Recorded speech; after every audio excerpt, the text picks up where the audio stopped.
مالک اتنا کرم کرتے کہ اس کے آنسو دھل جائیں. جب رو کے اتنا کہا غیب سے آواز آئی عبد المطلب تم تو آمنہ کے آنسوؤں کی بات کر رہے ہو, ہم نے کائنات کے آنسو دھلنے کا فیصلہ کر دیا ہے. سبحان اللہ سبحان اللہ. تم کہتے ہو آمینہ کا سہارا آ جائے. عبد المطلب پریشان نہ ہو, تم آمینہ کے سہارے کی بات کرتے ہو, ہم نے آمینہ کو کائنات کا سہارا دینے کا فیصلہ کیا. واہ واہ واہ. کہتے میں تب سے سمجھ گیا جو بھی آئے گا بڑا ہے. بے شک بڑا ہے. بہت غور سے سنیے گا. بڑا اچانک طواف کرتے کرتے ایک بندے نے آکے کہا عبد المطلب ٹھہرو, سردار ہو, بڑی عزت کرتے ہم آپ کی. کہا پھر, کہا ذرا بات تو سنو, تمہارے گھر میں دستور عرب کے خلاف ہو رہا ہے. کہا کیا ہو رہا ہے؟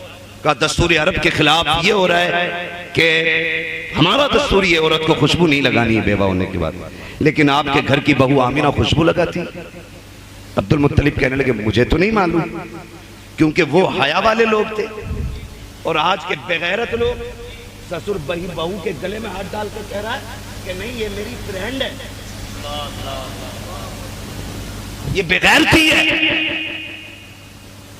ہمت کیسے ہوئی بہو کے سامنے نظر اٹھانے کی؟ بیٹی کی طرح یہ تیری فرینڈ بن کے کروٹ میں بیٹھا ہے. ادب دیکھ ادب کیا ہوتا ہے. کبھی نظر بھر کے آمینہ کو دیکھا ہی نہیں ہے. اللہ اکبر. بہو ہے گھر کی. کہتے مجھے تو نہیں معلوم. کہا جاؤ جا کے پتہ کرو.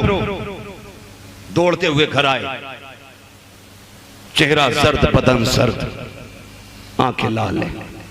گھر آئے, اپنی بیوی کو آواز دی, فاطمہ جی سرتاج کا ذرا باہر آؤ. کیا بات ہے, خیر تو ہے؟ آج ہاشمی شیر کا لہجہ بدل گیا کہ کبھی گھر میں اس طرح بات نہیں کی, آج کیا بات ہے؟ فرمانے لگے باہر لوگوں نے شکایت کی ہے, مجھے بتا کہ آمنہ خوشبو لگاتی ہے. کل لگاتے ہوئے تو نہیں دیکھا. کہ پھر جا کے پوچھو نا وہ کیوں لگاتی ہے. کہنے لگے یہ مجھ میں ہمت نہیں. کہا کیوں؟ کا ایک دن مجھے بھی خوشبو کا احساس ہوا نا, میں نے بھی پوچھنے کے لیے آواز دی, آمینہ ایک بات پوچھنی ہے. میں نے اتنا کہا, آمینہ کی نظر اٹھی نا, نظر سے ایک نور نکلا جس سے میں بے ہوش ہو کے گر گئی, اور مجھ میں اتنی طاقت نہیں تھی میں آمنہ سے سوال کر پاتی. کہا آپ جا کے پوچھ لیجئے. اللہ اکبر. حضرت عبد المطلب نے کہا کہاں ہے آمنہ؟ کہا اندر بیٹھی ہوئی ہے. اب سننا میرا نبی کون ہے, کیا ہے میرا نبی. خدا کی قسم حضرت عبد المطلب اندر آ رہے ہیں. یہ بات بریلی والے کی ہوتی شاید تم جھٹلا دیتے, یہ بات دہلی والے کی ہوتی جھٹلا دی جاتی, محدث دہلوی کی بات ہوتی ٹھکرا سکتے تھے, لیکن یہ بات تو نبی کی امی کی کر رہا ہوں. سیدہ آمینہ کی بات ہے. فرماتی عبد المطلب اندر آئے ہیں, آ کے کہتے ہیں کہاں کے بیٹی آمینہ؟ فرماتی میں حیا سے ادب سے کونے میں سمٹ کے کھڑی ہو گئی. ابا جی میں ادھر ہوں. کہا آئے گردن جھکائے جھکائے میں باپ کے سامنے سکڑ کے کھڑی ہو جاتی ہوں. اللہ اکبر. میں پوچھنا چاہتا ہوں, جاؤ جا کے بیٹیوں سے پوچھو, جب سسرال جاتی ہیں جا کے سسر کو گالیاں دیتی ہیں, اس وقت غیرت کہاں مر جایا کرتی ہے. سسر تمہاری بیٹیوں کا باپ ہوا کرتا ہے. اپنی بچیوں کو یہ جملے بھی سکھایا کرو کہ سسرال جا کے جتنا میرا ادب کیا ہے اتنا ہی سسر کا ادب کرنا ہے. جس طرح میری خدمت کی ہے اسی طرح اپنے شوہر کے باپ کی خدمت کرنی ہے. یہ سکھایا کرو اپنی بیٹیوں کو. آپ مجھے بتاؤ نبی کی امی کی کہانی. اٹھ کے کھڑی ہو جاتی ہے. ابا جی بات کیا ہے؟ کہا بیٹی ایک شکایت ہے. آنکھ میں آنسو آ گئے. ابا قدم قدم سنبھل کے رکھا ہے, آج تک شکایت کا موقع نہیں دیا. ابا بتاؤ تو سکی آج آمینہ سے کیا تکلیف پہنچ گئی ہے؟ کہا بیٹی حرم شریف سے آ رہا ہوں, کسی ایک کی بات ہوتی تو ٹھکرا دیتا, پورا مکہ باتیں کر رہا ہے. کہا ابا جی بات کیا ہے؟ کہا سنانا ہے تو سنا ہے میں نے, تم نے میرے بیٹے کا غم منانا چھوڑ دیا ہے, عبداللہ کا سوگ منانا چھوڑ دیا ہے. چیخ نکلی سیدہ آمینہ کی. کہا ابا جی بات کیا کر رہے ہو؟ جس کی زندگی کا سہارا چلا گیا ہو, جس کی خوشیوں کا پیڑ یوں کھڑ گیا ہو, بتاؤ تو اس کے آنگن میں خوشیاں کہاں سے آئیں گی؟ عبداللہ میری زندگی بھی تھا, میری جان بھی تھا, میں اس کو کیسے بھول سکتی ہوں؟ آپ کہنا کیا چاہتے ہو؟ کہا بیٹی بتا تو سکی, اگر تو عبداللہ کو نہیں بھولی ہے تو خوشبو کیوں لگایا کرتی ہے, عطر کیوں لگاتی ہے؟ چیخ نکلی رو کے کہتی ہے ابا آج تک کوئی عطر نہیں لگایا ہے, کوئی خوشبو نہیں لگائی ہے. کہا بیٹی اگر نہیں لگائی ہے تو پورے مکے میں باتیں کیسی ہو رہی ہیں؟ تب سیدہ آمینہ نے کہا تھا ابا جی یہ جو باتیں کر رہے ہیں یہ سب سچ بول رہے ہیں. کہا بیٹی میں سمجھا نہیں, تو نے عطر لگایا آیا نہیں اور خوشبو سب کو آ رہی ہے، پھر یہ آ کیسے رہی ہے؟ حضرت آمینہ نے آنسو پوچھے اور رو کے کہا تھا ابا جی ایک راز تھا میرے سینے میں، ایک درد تھا میرے سینے میں زمانے سے چھپانا چاہتی تھی، لیکن آج آپ پوچھ رہے ہو، آپ کی ناراضی کے ڈر سے بتا رہی ہو ابا میں نے خوشبو نہیں لگائی ہے، کوئی عطر نہیں لگایا ہے، بلکہ حقیقت تو یہ ہے جب سے آپ کے بیٹے عبداللہ کی امانت میرے شکم میں آئی ہے، میں جن گلیوں سے گزر جاتی ہوں وہ گلیاں بھی خوشبو سے مہک جایا کرتی۔ نعرہ تکبیر، نعرہ رسالات، نعرہ رسالات، تاجدار ختم نبوت، میلاد مصطفیٰ، ذکر مصطفیٰ، پیغام مصطفیٰ، سرکار کی آمد، نعرہ تکبیر، نعرہ رسالت۔ واہ واہ واہ واہ، سبحان اللہ، چلو آگے ذرا کہہ دیں یا رسول اللہ، یا رسول اللہ۔ میں سننا چاہتے ہیں بس وہی بولیں یا رسول اللہ۔ اب میری گھڑی ٹائم سے اوپر چل رہی ہے اور یہ احسان ہے علماء کا، بڑی قربانی ہے، حضرت کو مدرسہ سنبھالنا، تمام ائمہ کو فجر میں مصلی سنبھالنا ہوتا ہے۔ ہماری قوم بھی بڑی اچھی ہے، ممبر پہ نہ آئے تو کمیٹی والے نکال دیتے، فجر میں ٹائم پہ مصلی پہ نہ پہنچے تو پھر مسجد کے متولی نکال دیتے۔ مسئلہ ہی ہے کچھ ایسے، تھوڑا سا رحم کریں، رحم کریں اور اپنے علماء کی عزت کریں، بہت اچھے لوگ ہیں، اللہ آپ کو سلامت رکھے۔ چلوں آگے، حضرت آمینہ نے اتنا کہا، حضرت عبداللہ مسکرا دیے، بیٹی کچھ اور بات بھی ہے؟ کہا ابا میں نے بتایا ہی کیا ہے، اور بتاؤں؟ کہا جی۔ کہا ابا جی میں ایک دن آنگن میں آئی نا تو ایک کنکر پڑی تھی، میں نے سوچا یہ کسی کے پیر میں چبھ نہ جائے، میں نے یہ سوچ کے جب اٹھائی نا تو تھا پتھر ہاتھ میں لیتے ہی نا موم کی طرح بہنے لگ گیا۔ جب موم کی طرح بہا میں نے کہا اسے کیا ہو گیا، یہ کیوں پگھل گیا ہے؟ کہتے ہیں وہ کنکر بول کے کہتا آمینہ اپنے شہزادے کو آنے تو دے، ابھی تو چھوٹے چھوٹے پگھلے ہیں، بڑے بڑے پگھل جایا کریں۔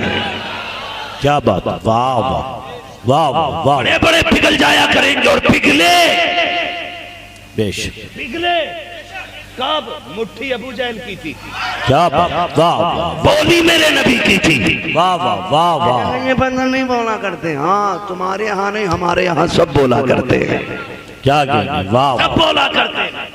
مٹھی ابو جہل، اگر نبی ہو تو بتاؤ میری مٹھی میں کیا، فرمانے لگے تو کیا کمال ہے، میں بتاؤں تو کمال کیا، خود پوچھ لینا میں کون ہوں۔ کیا کہنے، اس نے کہا بتاؤ یہ کون ہو؟ کنکر بول کے کہتی تھی لا الہ الا اللہ محمد صلی اللہ علیہ، پگھلے پتھر، سورج سے موم کا تو پگھلنا بہت سنا، لیکن نرب کے چاند سے پتھر پگھل گئے۔ جو ہے سارے لوگوں کی ابا جی وہ کنکر بولنے لگا، اچھا بیٹی، کہنے لگی بات یہی ختم نہیں ہو جاتی ہے۔ کہا بیٹی اور کیا؟ فرماتی ابا جی جب میں دوپہر کو پانی لینے جاتی ہوں نا تو ساری عورتیں میرے آنے کا انتظار کرنے لگی ہیں، بیٹی یہ کیوں ہوتا ہے؟ کہا ابا جی جب میں چلتی ہوں نا تو کنویں کے کنارے پہ میری ساتھ کی لڑکیاں کھڑی رہتی ہیں، کیوں؟ کہا کہ انہیں پانی کھینچنے کے لیے ڈول رسی نہیں ڈالنا پڑتا ہے۔ کہا بیٹی کس لیے؟ کہا جب میں کنویں کے قریب جاتی ہوں سب راستہ چھوڑ دیتی ہیں اور میں جھانکتی ہوں نا کنویں میں، کہتی ہیں ابا جی کنویں کا پانی اچھالا لیتا ہے اور ایک آواز دیتے ہوئے کنارے پہ آ کے رک جاتا ہے۔ کہا ابا مکے کی ساری عورتیں پانی بھر لیتی ہیں لیکن پانی نیچے نہیں جاتا ہے، جب تک میں اپنا برتن نہیں بھر لیتی ہوں اس وقت تک کنارے سے پانی نیچے نہیں جاتا ہے۔ کہا ابا کمال کی بات یہ ہے کہ پانی مجھ سے باتیں کرتا ہے اور جب پانی لے کے چلتی ہوں تو مجھے پانی کے برتن کا وزن نہیں لگتا ہے، جن پتھروں پر پیر رکھتی ہوں وہ نرم ہو جایا کرتے ہیں۔ ابا جن گلیوں سے گزرتی ہوں وہاں درخت جھک جایا کرتے ہیں، چھوٹے بڑے پیڑ سارے بولا کرتے ہیں، ابا پتھر بھی باتیں کرتے ہیں۔ عبد المطلب کہتے ہیں بیٹا آج تک لوگوں نے ایک زمانے سے پتھروں کی پوجا کی ہے، یہ کبھی نہیں بولے ہیں لیکن تجھ سے کیسے بول جاتے ہیں؟ کہا ابا جی جب میں آتی ہوں تو یہ بولا کرتے ہیں، کیا تو ان کی بولی سمجھ لیتی ہے؟ کہا ہاں ابا میں سمجھ لیتی ہوں۔ کہا بتا تو بیٹی یہ کیا کہتے ہیں؟ تو سنیو تمہارے نصیبوں کو سلام، مقدر کو سلام۔ سیدہ آمینہ کہتی ہیں ابا جب میں نکل کے آتی ہوں تو پتھر ہو پانی ہو درخت ہو سب سجدے میں گرتے ہیں اور بول کے کہتے ہیں الصلاۃ والسلام علیک یا ام رسول اللہ، اے نبی کی ماں تجھ پر سلام ہو، مجھے پتا اگر پتھروں کو پتا ہے کہ یہ نبی کی ماں ہے تو نبی کو کیوں نہیں پتا ہوگا کہ رب نے مجھے نبی بنایا۔ واہ واہ واہ واہ واہ واہ واہ واہ، سبحان اللہ سبحان حضرت سبحان اللہ، حضرت عبد المطلب کیا بات، واہ واہ، مسئلہ اس کہ 40 سال بعد انہیں پتا چلا تو ہم نبی ہیں۔ میں نے کہا حیرت کی بات ہے، پتھروں کو تو پتا ہے کہ آمینہ کے جو شکم میں ہے وہ نبی ہے، واہ اور واہ، نبی کو نہیں پتا۔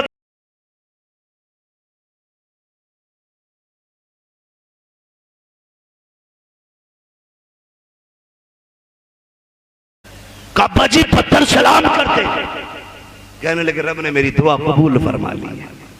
باتیں بڑی لمبی ہو جائیں، پھر وہ رات بھی آئی جس میں نبوت کا چاند چمکا ہے۔ اللہ اللہ اللہ، واہ واہ، بھائی میرا نبی جلوہ گر ہوا 12ویں شب میں سحری کا وقت، حضور تشریف لائے، آتے ہی سجدے میں سر رکھا۔ سید آمینہ کہتی ہیں نا میری تمنا تھی دیکھو میرا لال ہے کیسا، ہر ماں کی خواہش ہوتی ہے، سن بھائی جو سنیچر گھنونا غلاظت سے لتا پھوتا پیدا ہوتا ہے وہ کہتا نبی میری طرح ہے۔ نبی کی امی تم بتاؤ تمہارا لال کس کی طرح ہے؟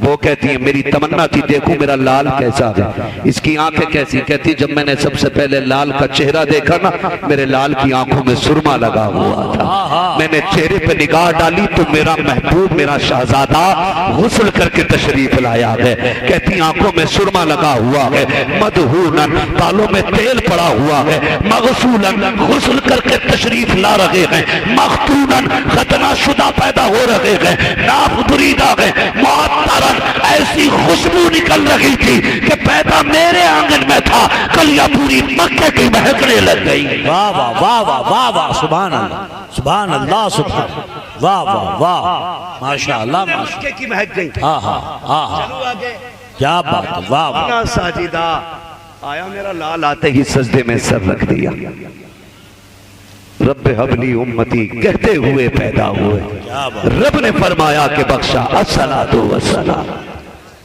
کہہ رہا پتہ تھا نبی ہے کہ نہیں، وہ پیدا ہوتے ہی کہہ رہے ہیں میری امت کو میرے حوالے کر دے۔ ٹھیک ہے جی، پیدا ہوئے، سیدہ آمینہ نے بھیجا جا بچی سے کہا عبد المطلب کو بلا کے لاؤ، دوڑ کے آئی، کہا لاؤ میرا لال مجھے دو۔ ایک روایت میں آئے نا کعبے کا طواف کرتے کرتے دیکھا کعبہ جھک گیا، یہ بہت بڑی بات روایت ہے، پوری بیان نہیں کرنا، گھر آئے نا تو دروازے پہ دیکھا نا ایک نوجوان خوبصورت سا تلوار لیے کھڑا، فرمانے لگے ہٹ، اس نے کہا کدھر؟ اندر جانا، نہیں جا سکتا، کہا تجھے پتا ہے نا میں کعبے کا متولی، اس نے کہا ہو گئے متولی لیکن آج ابھی اندر نہیں جا سکتے آپ، کہا بھئی یہ میرا گھر ہے، فرمانے لگے گھر آپ کا ہے لیکن محبوب رب کا آیا ہے، اس کا فیصلہ ہے کہ پہلے عرش والے زیارت کریں گے اس کے بعد فرش والے دیدار کریں گے، کہا بھی فرشتے آ جا رہے ہیں بھی آپ اندر نہیں جا سکتے۔ کہتے ہیں جب میں نے یہ سنا نا نبی کے دادا کہتے ہیں میرے دل میں آیا میں اعلان کروں اور بتاؤں دنیا والوں سے کہوں وہ دیکھو میرے گھر کون آیا ہے، واہ واہ، میرے گھر کون آیا ہے، کہتے یہ سوچ کے میں نکلا، کہتے میں نے چاہا اعلان کروں، اچانک میں نے بولنا چاہا میری زبان پہ تالا لگ گیا، وہاں بھی کہتے دیکھا جی میلاد کا اعلان کرنے جا رہے تھے اس لیے تالا لگا دیا گیا، میں نے کہا تو نے اعلان کی نوعیت دیکھی لیکن زمین تو دیکھ لیتا، علاقہ تو دیکھ لیتا، ہاں میں نے کہا اعلان کرنے جا رہے تھے، رب نے تالا لگایا۔ علماء فرماتے ہیں اس میں راز یہ تھا وہ جدھر اعلان کر رہے ہیں ادھر ابو جہل رہتا ہے، ابو لہب رہتا ہے، اتبا شیبہ رہتے ہیں، رب یہ چاہتا ہے کہ میرے محبوب کی ولایت کا اعلان غیروں میں نہیں کیا جائے گا، اپنوں میں کیا جائے گا، دشمنوں میں نہیں، مصطفیٰ کی ولایت کا چرچا ہمیشہ اپنوں میں کیا جائے گا۔ واہ واہ واہ واہ واہ واہ، سبحان اللہ سبحان اللہ سبحان اللہ۔ گھر آگے حضور دادا نے گود میں لیا، سیدہ آمینہ رو پڑی، رو کیوں رہی ہے؟ عبداللہ کا خیال آ گیا، میرا بیٹا یتیم دنیا میں آیا ہے، میں اس لیے رو رہی ہوں میرے بیٹے کا متھا کون چومے گا، یہ کس کی انگلی پکڑ کے چلے گا، یہ کس کو باپ کہہ کے آواز دے گا، کون ہے جو اس کی خوشیاں پوری کرے گا؟ کون اسے گھمائے گا؟ جب اتنی بات کہی غیب سے آواز آئی، آمنہ آنسو نہ بہا، محبوب ہمارا ہے، یہ ابا ابا نہیں کہے گا، یہ احد احد کہے گا۔ کیا بات، کہ یہ تنہا نہیں ہے، اس کا ٹہلنے کو جی چاہے گا، ہم اسے معراج میں بلا کے یہ اکیلا نہیں ہے۔ بات کھلونوں کی نہ کر، اگر کھلونوں کی بات ہوگی چاند ستاروں کو کھلونا بنا دیا جائے گا، اگر اس کے دل کی بات ہوگی تو قدموں میں کائنات کے خزانے بچھائے جائیں گے۔ پریشان نہ ہو، جب دنیا کا جی ٹہلنے چاہتا ہے تو وہ لندن فرانس جائیں گے، میرے محبوب کا جی ٹہلنے کا ہوگا، اسے جنت دکھائی جائے۔ آہا، واہ واہ واہ واہ واہ واہ واہ واہ واہ، سبحان اللہ سبحان اللہ سبحان اللہ۔ بیٹیاں مسکرانے لگی، مائیں مسکرانے لگی، باپو کو عزت مل گئی، غریبوں کا سہارا بن گیا، سب ایک دوسرے کو مبارکبادیں دینے لگ گئے، ایک دوسرے کو مبارکبادیں دینے لگ گئے، ایک دوسرے کو مبارکباد دینے لگ گئے۔ لوگ کہتے ہیں کیا ملے گا ان باتوں سے؟ میں ایک سیدھی سی بات جانتا ہوں، مشہور روایت ہے، ابو جہل نے گڈھا کھودا، حضور تہجد پڑھنے روز جاتے تھے، اس نے سوچا گڈھا کر دوں، کسی دن گر جائیں گے، اوپر سے پتھر ڈال دوں گا، لیکن چاک اندر پیش چاک، کنواں کھودنے والے کے سامنے خود کنواں آ جاتا ہے، غور کرنا۔ اس نے گڈھا کھودا، حضور تو ادھر سے نہیں نکلے، جبریل نے خبر کر دی، حضور نہیں گر گئے۔ ایک دن ابو جہل خود گر گیا، اس میں خود منہ کے بل گر گیا، پوری پارٹی نے زور لگا لیا نکالنے کا۔ گڈھا تو زیادہ گہرا نہیں تھا لیکن پھر بھی کافی تھا، ہاتھ ڈالتے نا تو جتنا ہاتھ نیچے جاتا اللہ گڈھے کو اتنا گہرا کرتا۔ محلے والوں نے رسی کٹی کی ڈالی، جتنی رسی بڑھتی جاتی گڈھا گہرا ہوتا جاتا۔ لوگوں نے کہا اور رسی کٹی کرو، اس نے کہا بس کرو یار، اب رسی مت لے آنا۔ کہا کیوں؟ کہا کہ مجھے بالکل تحت الثری پہنچانا ہے کیا؟ کہا پھر نکلو گے کیسے؟ کہا نکل تو آؤں گا، صرف ایک راستہ ہے۔ کہا وہ کیسے؟ کہا کوئی عبداللہ کے لگتے جگر کو بلا واہ واہ واہ، اب وہی نکال سکتے ہیں۔ کہا کیوں؟ کہا یہ گڈھا میں نے ان کے لیے کھودا تھا، حضور کو خبر ملی تمہارا سب سے بڑا دشمن گڈھے میں گر گیا، سب سے بڑا دشمن گڈھے میں گر گیا اور پھنس گیا، نکل نہیں پا رہا۔ محبوب نے انکار نہیں کیا، انکار نہیں کیا، انکار نہیں کیا، آ گئے۔ آپ نے ہاتھ نیچا کیا، ہاتھ میں ہاتھ پکڑا، کہا کلمہ پڑھ لے گا؟ کہا آپ نکال لو، ضرور پڑھ لوں گا۔ ہاتھ میں ہاتھ دیا، کھینچ لیا، لیکن پھر کہنے لگا کلمہ نہیں پڑھنا ہے جی۔ اس واقعے کی روشنی میں غالباً امام غزالی فرماتے ہیں جو محبوب اپنے دشمن کو گڈھے میں نہیں گرنے دیتا وہ اپنی گناہگار امت کو جہنم میں کیسے گرنے دیتا؟ واہ واہ واہ واہ واہ واہ واہ، وہ اپنے گناہگار امتیوں کو جہنم میں کیسے گرنے دے گا؟ جسے ابو جہل کا گڈھے میں رہنا گوارا نہیں، اسے امت کا جہنم میں رہنا کیسے گوارا ہوگا؟ بریلی کے امام نے کہا تھا وسعتیں دی ہیں خدا نے، دامن محبوب کو جرم کھوٹے جائیں گے، آقا چھپاتے جائیں گے۔ دوسری جگہ فرماتے ہیں اللہ کیا جہنم اب بھی نہ سرد ہوگا، رو رو کے مصطفیٰ نے دریا بہا دیا۔ واہ واہ واہ واہ واہ واہ، نعرہ تکبیر، نعرہ رسالت، مسلک اعلی حضرت، فیضان اعلی حضرت، نعرہ تکبیر، نعرہ رسالت، واہ واہ واہ واہ۔ فرمایا گیا وَمَا أَرْسَلْنَاكَ إِلَّا رَحْمَةً لِلْعَالَمِينَ، محبوب آپ کو سارے جہان کے لیے رحمت بنا کے بھیجا، حضور رحمت بن کر کے آئے۔ میلاد والے کا پیغام ہے ماں باپ کی عزت کرنی ہے، بیٹی کی قدر کرنی ہے، رشتوں میں محبت سے پیش آنا ہے، میاں بیوی کے حقوق ایک دوسرے کے ادا کرنے ہیں۔ میلاد والے کا پیغام ہے، بار بھی آ رہی ہے، جھنڈی سارے لگائیں گے انشاءاللہ، سب کے دروازے پہ جھنڈی نہیں جھنڈا لگا ہوگا، جھنڈا لگا ہوگا اور لائٹنگ بھی ہوگی۔ آپ سے اتنی گزارش ہے، آپ کو لگے نا آپ کے آنگن میں زیادہ لائٹ ہے اور پڑوسی کے آنگن میں کوئی دیا بھی نہیں ہے، آدھی اتار کے اس کے حوالے کرنا، کہنا حضور کوئی میرے ہی تو نہیں تھے، تیرے بھی تو تھے یار۔ آدھی لائٹ میرے گھر رہے گی، آدھی تیرے گھر رہے گی۔ جب حضور سب کے ہیں تو گھر مل کے سجائے جائیں گے۔ ایسا نہیں آپ کی لائٹنگ سے غریب کا دم گھٹنے لگ جائے، آپ کے جھنڈے سے کمزور رونے لگ جائے، پھر میلاد کا مقصد ختم ہو جاتا ہے۔ اگر آپ 1 لاکھ کی لائٹنگ کریں اور پڑوسی کے پاس کچھ بھی نہ ہو، آدھا حصہ اس کو دے دو کہ یار تو بھی گھر سجا، میں بھی گھر سجاؤں، اور مل کے زمانے کو بتائیں سرکار آ رہے ہیں، سرکار آ رہے ہیں، ہر ایک کا گھر سجنا چاہیے۔ امیر ہو کہ غریب ہو، سب کے گھر پہ جھنڈا ہونا چاہیے تاکہ کسی کو یہ پتا نہ چلے ان میں غریب کون ہے امیر کون ہے۔ اسی فرق کو مٹانے کے لیے میرا نبی آیا ہے اور ایسا فرق مٹایا۔ آج دنیا کہتی ہے ان کے کردار کو دیکھ کے کہ جب ابو بکر کو ایک جگہ دیکھا، بلال کو دیکھا، بغل میں عمر کو دیکھا، پھر ان کے ساتھ ابو ہریرہ کو دیکھا، یہ سب بندی دیکھی، سب فخر سے کہتے ہیں ایک ہی صف میں کھڑے ہو گئے، محمود و عیاض، نہ کوئی بندہ رہا نہ کوئی بندہ نہ رہا۔ واہ واہ واہ واہ واہ، سبحان اللہ، لاجواب، واہ واہ، بے شک بے شک، بہت شاندار پیغام، ماشاءاللہ گزارش ہے نوجوانوں، جلوس نکالو تو ڈانس نہیں کرنا ہے، کودنا نہیں ہے، شرٹ نکال کے نہیں کودنا ہے، شرافت کے ساتھ گردنیں جھکی ہوں، نظروں میں مصطفیٰ کا جلوہ ہونا چاہیے، لبوں پہ آقا کی نعت ہونی چاہیے، اور دل کی دھڑکنیں گنبد خضرا سے جڑی ہونی چاہیے، ڈی جے سے یا ڈانسروں سے نہیں، گنبد خضرا سے جڑی ہونی چاہیے۔ پھر چند قدم چل کے دیکھ، خدا کی قسم 10 قدم تو چلے گا ادب سے اور 100 قدم چل کے مدینے والے مصطفیٰ آ جائیں گے۔ واہ واہ واہ واہ واہ واہ، ادب سے نکلے، اللہ سلامت رکھتے، بات چل رہی واہ واہ واہ، کہ کمیٹی والوں کے جو